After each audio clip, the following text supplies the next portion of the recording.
evening and welcome to this edition of the Evening News for today, Tuesday, October 18, 2022.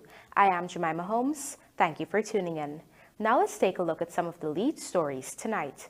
Guyanese now get visa-free travel to UK for up to 6 months. Some progress being made in Guyana Suriname fishing license impasse, says Ali.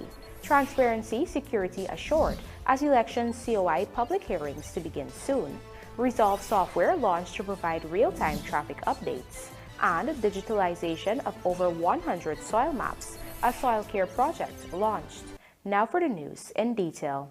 With British Airways on track to begin direct flights between Guyana and England early next year, the British High Commission in Georgetown today announced that each holder of a Guyana passport no longer needs to have a visa to enter the United Kingdom.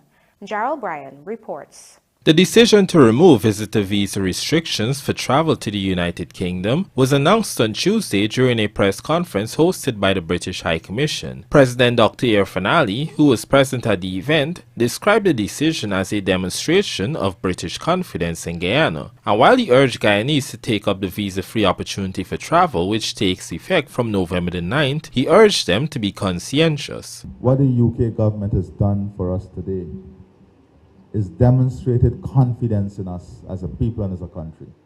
And I think we should applaud the UK government for this important step.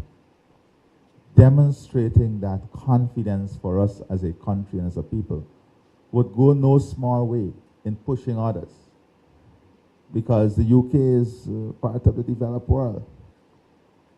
And you can't tell us that you have security concerns beyond a certain level that the UK does not have. But the UK made a decision in the interest of bringing our countries and people together. Now, when it comes to the people of Guyana, you have to determine what future you want, all of us. So, if you mess this up, you mess up everything else that comes after that. And I'm a very frank speaker. We don't have any intention of anybody messing up anything. Meanwhile, British High Commissioner Jane Miller expressed hope that the lifting of visa restrictions would also lead to more business opportunities. She noted that British Airways would also be providing direct flights between the two countries next year. This visa lift is a real sign of the confidence that the UK has in the growth of our relationship. And together with the direct flight that will be happening at the end of March with British Airways, we believe this change is going to be transformative to our already strong relationship. In mid-November, we'll be having a trade mission here, when British businesses will be coming here to experience all the opportunities in this wonderful country. We hope that with this visa lift, we look forward to welcoming many British Guyanese businesses to the UK to explore further opportunities. The Guyana government and the private sector have been pushing for the removal of visa restrictions for Guyanese to travel to the UK for some time. The matter has been raised at diplomatic levels, during trade missions, and when President Ali visited the UK earlier this year. President Ali noted during the press conference that while the UK, having exited the European Union, can no longer sponsor Guyana for visa-free European travel, this is still a work in progress. Gerald Bryan, The Evening News. In a statement it issued following the UK High Commission announcement, the Georgetown Chamber of Commerce and Industry expressed confidence that the visa-free travel would foster deepened economic relations and provide private sector development for both countries. The organization reminded that, since in 2019, it made a formal representation to the government of the UK to remove its requirement for Guyanese nationals to obtain a visa to enter the country. In fact, since becoming president of the GCCI, Timothy Tucker has lobbied consistently for removal of the visa restriction, and the Chamber is expressing gratitude at seeing this initiative come to fruition. We now tell you that President Dr. Irfan Ali has said that some amount of progress is being made on the issue of Suriname issuing fishing licenses to Guyanese to fish in their waters. This is following years of delay and the recent controversy in this regard. Gerald Bryan tells us more. On the sidelines of a press conference on Tuesday, President Dr. Irfan Ali was asked about the fishing license impasse. Despite previous promises, Suriname has failed to issue to Guyanese fishermen the licenses to operate in the Corentyne River, which is considered Suriname's waters. According to the president, there has been some amount of progress on the issue. I don't know whether there's a meeting scheduled. I don't know if there's a meeting scheduled. I know that we have placed our concerns on the table. There's a lot of discussions going on around our concerns. There is some amount of, let me not say, there is some amount of progress that was being made, but we will continue to champion this cause of this. Asked if he was optimistic that the fishing licenses would be granted, the president had this to say. I am of the view that the conditions are less oppressive than 5 weeks ago for Guyanese. Despite promises by Suriname at a bilateral level to issue licenses to Guyanese fishermen to operate in their waters, this is yet to materialize. In fact, licenses were supposed to have been issued since 2021. Suriname, for its part, has urged for Guyana to await the diplomatic channels despite the previous lack of progress. Jarrell Bryan, The Evening News. With the Commission of Inquiry into the March 2020 elections gearing up to commence public hearings, the stakeholders are being assured that security and transparency in the conduct of the proceedings would be guaranteed. In a pre-recorded interview released by the Department of Public Information, the Secretary and Administrator to the Presidential COI has provided an update on the work thus far done. Let's have a look.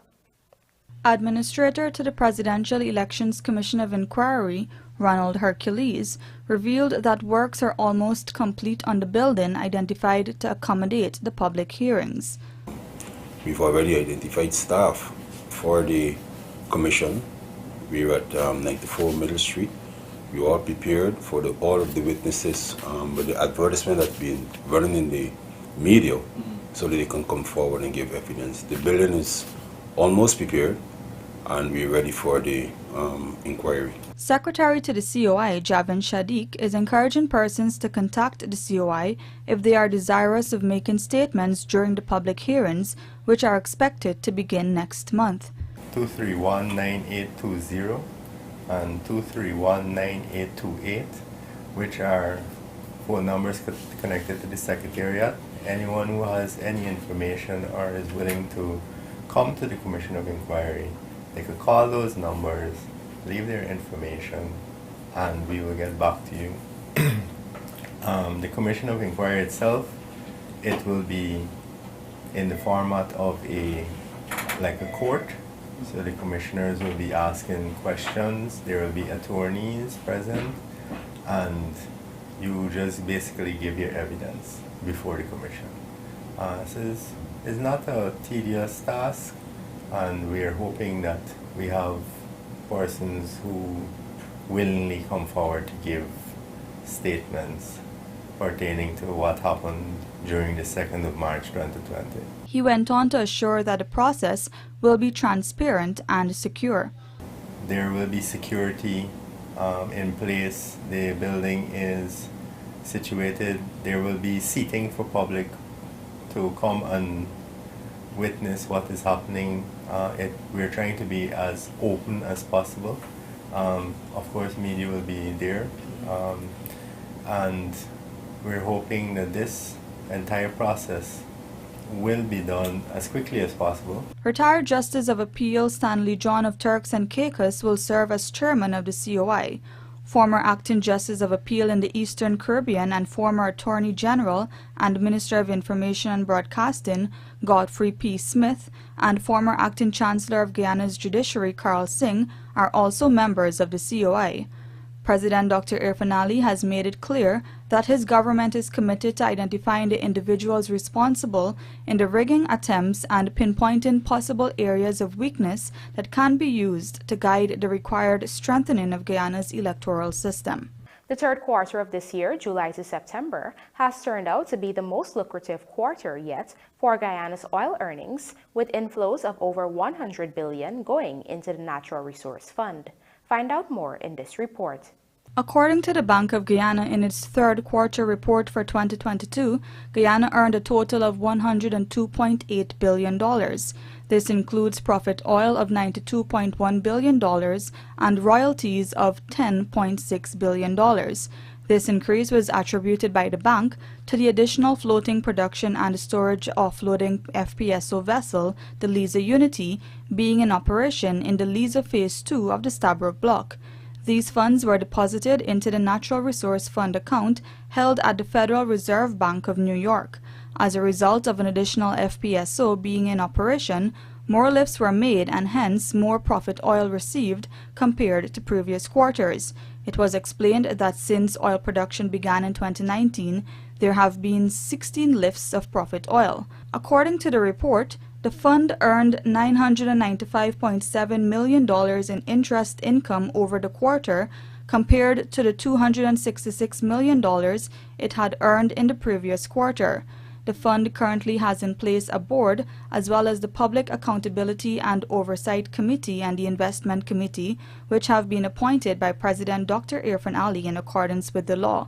ExxonMobil and its partners are currently undertaking 4 production projects: Liza 1, Liza 2, Payara and Yellowtail in the oil-rich Stabroek Block. It is estimated that when the Yellowtail development project comes on stream, production will climb to 810,000 barrels per day by 2027.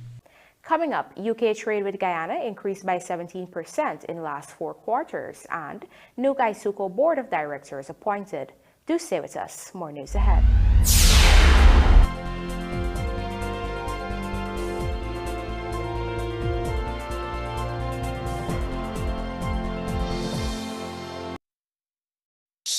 It happens. Your septic tank is full. All the waste from your toilet goes into your septic tank through the sewage line. When your tank is full, the 2 most common indicators are an overflowing tank and an overflowing toilet. It is recommended that Sevon's Waste Management empty your septic tank every 2 to 3 years to avoid any embarrassment.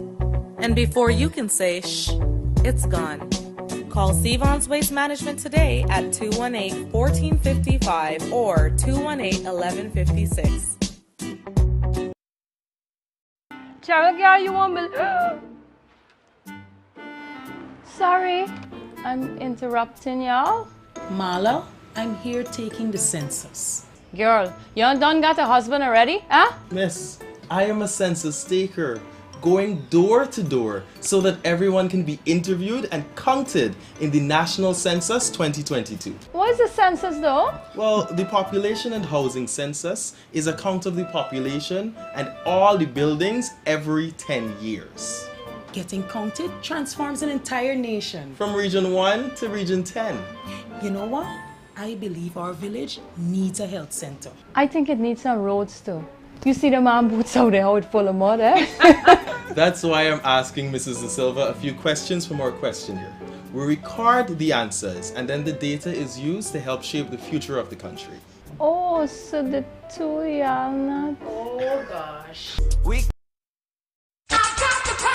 Contractors, let the quality of your road constructions speak for themselves by investing in a walk-behind vibratory roller from Sylvies. Apart from improving productivity, our roller provides better compaction for soil and asphalt. Designed with the ability to turn, this machine also offers great flexibility for precise work near walls and sidewalks. Order it now before it's gone at sylviesonline.com or at our 31 High in Hatfield Street store.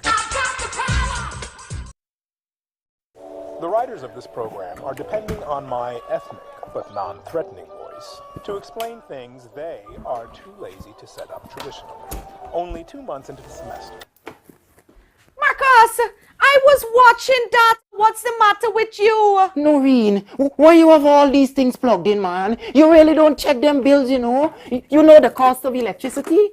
Marcus, you can't be so ridiculous. That's the fridge. Why would you unplug the fridge? I don't understand why the cost of electricity is so high in this country, man. Somebody has to do something. Marcus, you know what I realize? Something is really wrong with you. How are we supposed to live without electricity? Hello, just like our ancestors survived back in the days. I will have you know, Marcus, Noreen Angela Melville is not cut out for that type of life. And already the 9th Ivy League squads buzz with future Olympians and presidents. Did you know the Gas to Energy project is expected to reduce the cost of electricity by up to 50%? Yes, that project will slash electricity bills in half. This will also unleash a tsunami of benefits for the manufacturing sector in Guyana. Wow. Marcos, did you hear that? Electricity will be cheaper. Now, Marcus, for the love of God, plug the fridge back in. For the admissions brochure.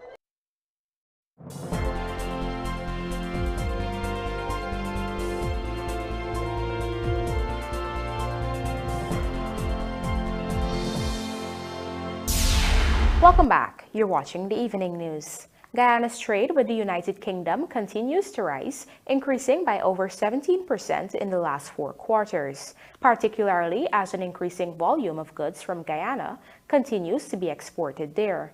Gerald Bryan has the details. At a press conference on Tuesday, President Dr. Finali gave updated statistics on increases in Guyana's trade with the United Kingdom. At a time when the UK has just removed visitor visa restrictions for Guyanese, trade has increased by over 17%. The UK's import from and export to Guyana for the previous 4 quarters, increased by 17.2%. That is, the UK imports increased by 7.2% and their exports 2.7%. Now this can increase greatly with just one transaction, one of our transformational projects. And we're hoping, for example, you would have seen us advertising now for a 30,000 barrel refinery. Now those are projects that can immediately change the trade scenario, depending on where the investment comes from.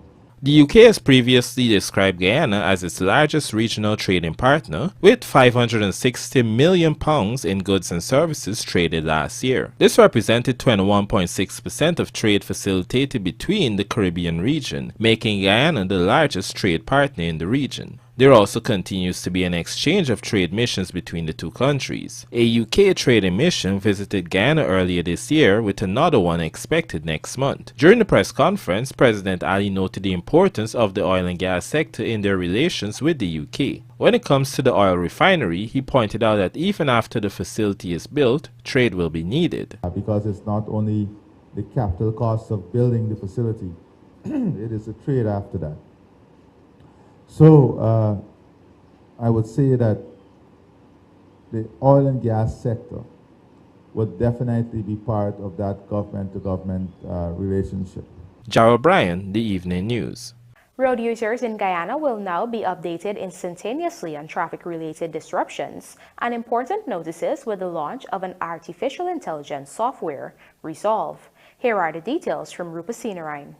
This digital notification tool was introduced by the Public Works Ministry on Tuesday through input from the Inter-American Development Bank. Resident representative of the IDB, Lorena Salazar, told stakeholders that commuters can now plan their schedule based on these updates, curbing traffic congestions. With a simple subscription process, users engage the RESOLV, the artificial intelligence solution, through WhatsApp, to receive important messages of road closure, traffic disruptions, or emergency related to updates through the mobile phones.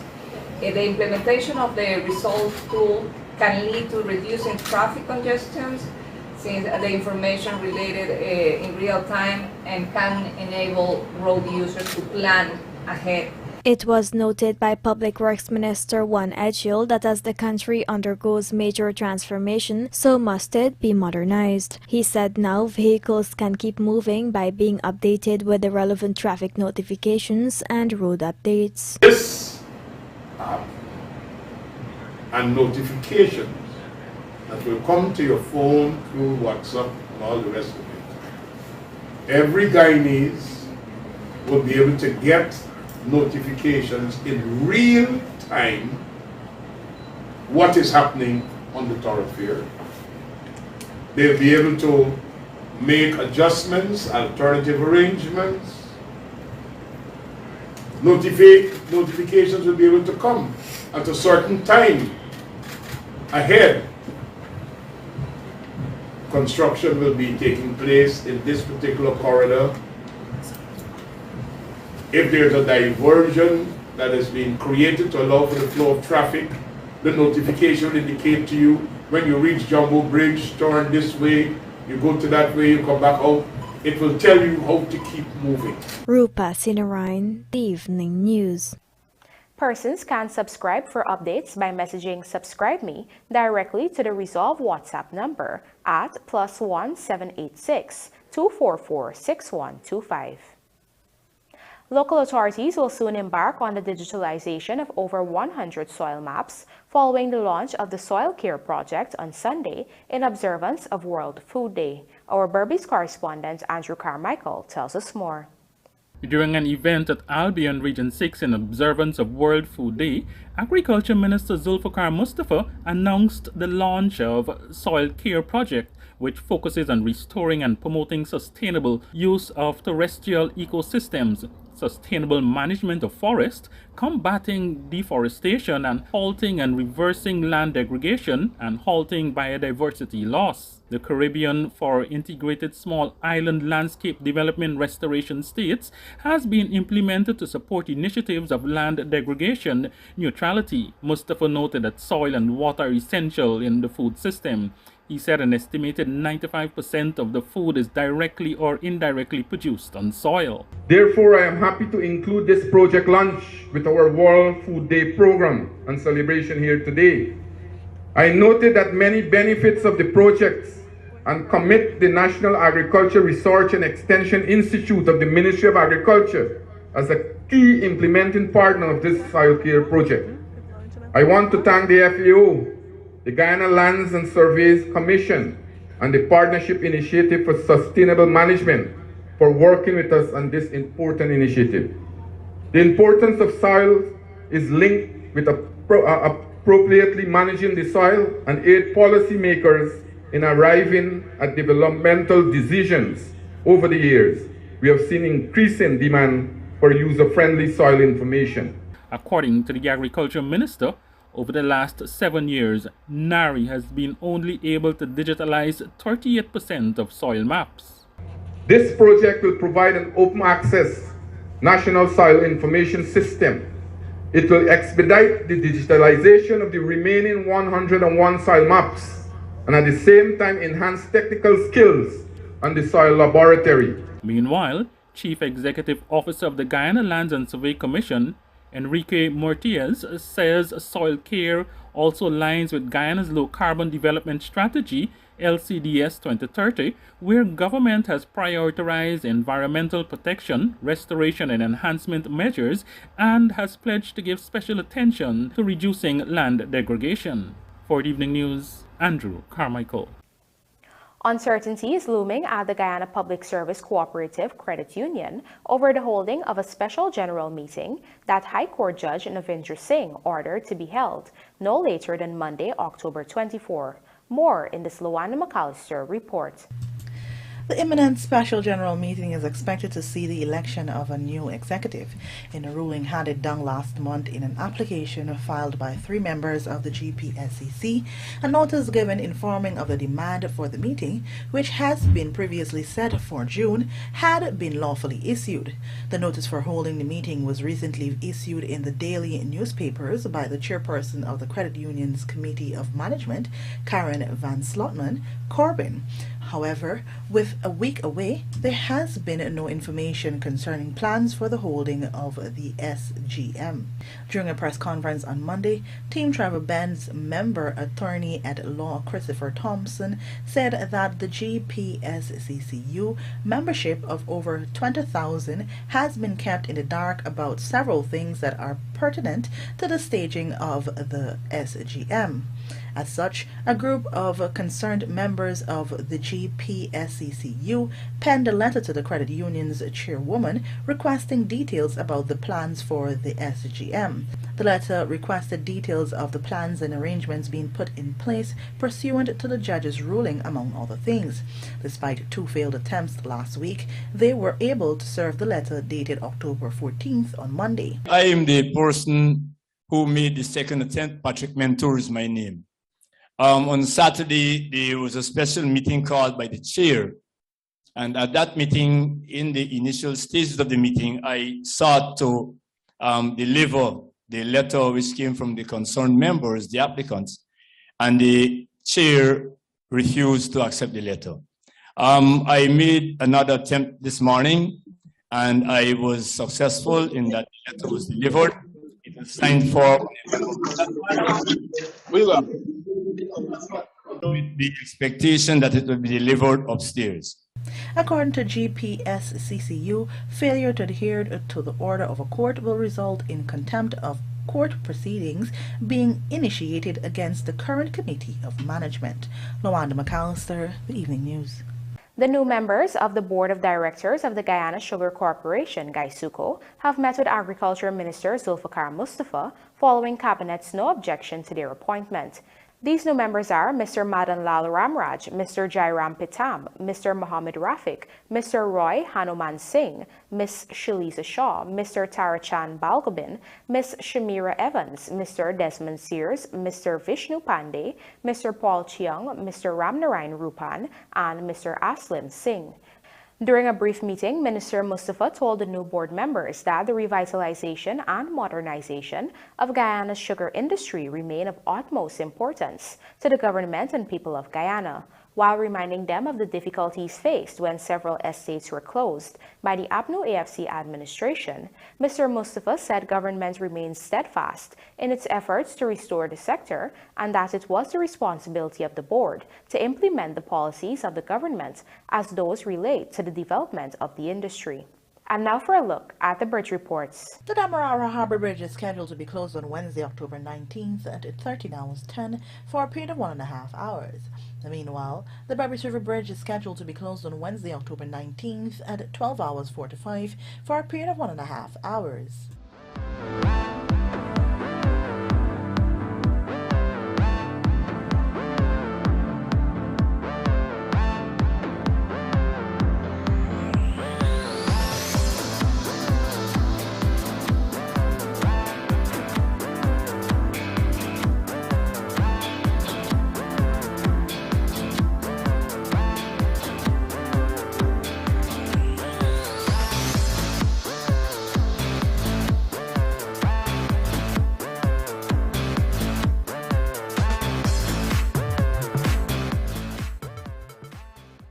GCB shares plans for Cricket Academy with President Ali, and West Indies searching for a win against Zimbabwe in T20 World Cup qualifier. Details of these stories and more in the Sportcast, sponsored by MacCorp, coming up on the other side of the break.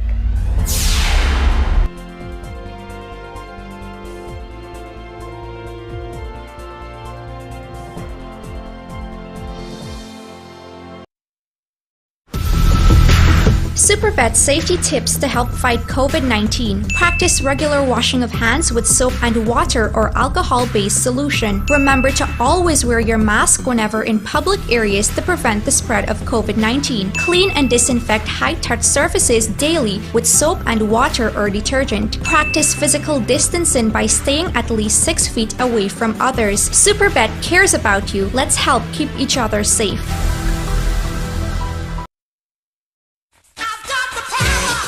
Complete control of power is in your hands with the ultimate U.S. brand Generac generators from Sylvie's Variety Store. Get the supply and reliability you need every time. From 1,800 to 8,000 watts of power for residential and commercial use. Recoil and electric start with gasoline engines. Generac generators from the authorized dealers Sylvie's Variety Store.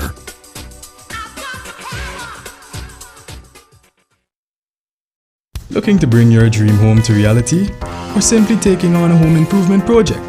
Then National Hardware Limited is where you should start. Let us put that touch to your home.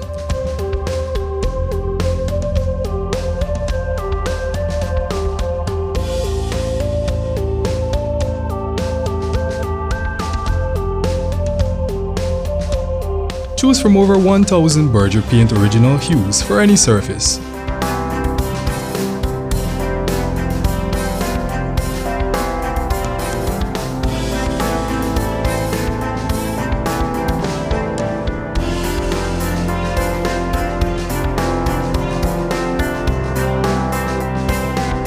We are known for our trusted brands such as Westinghouse, Philips, Sadco, Rubbermaid, Pyrex, Gibson Home, and so much more. National Hardware Limited, your do-it-best store. Located in downtown Georgetown and industrial site Rhymeville. Cheryl, girl, you won't believe. Sorry, I'm interrupting y'all. Marla, I'm here taking the census. Girl, you done got a husband already, huh? Miss, I am a census taker, going door to door so that everyone can be interviewed and counted in the National Census 2022. What is the census though? Well, the Population and Housing Census is a count of the population and all the buildings every 10 years. Getting counted transforms an entire nation. From Region 1 to Region 10. You know what? I believe our village needs a health center. I think it needs some roads too. You see the man boots out there, how it's full of mud, eh? That's why I'm asking Mrs. De Silva a few questions from our questionnaire. We record the answers and then the data is used to help shape the future of the country. Oh, so the two y'all not... Oh gosh. We called. At John Lewis Styles, we carry only first quality men's and women's clothing, footwear, and accessories. As authorized dealers, our items come directly from the manufacturing brands and are available in all sizes and colors. What we sell was never on display in another store. It's time you know the truth about what you buy. Come visit us on Waterloo Street. John Lewis Styles, simply different.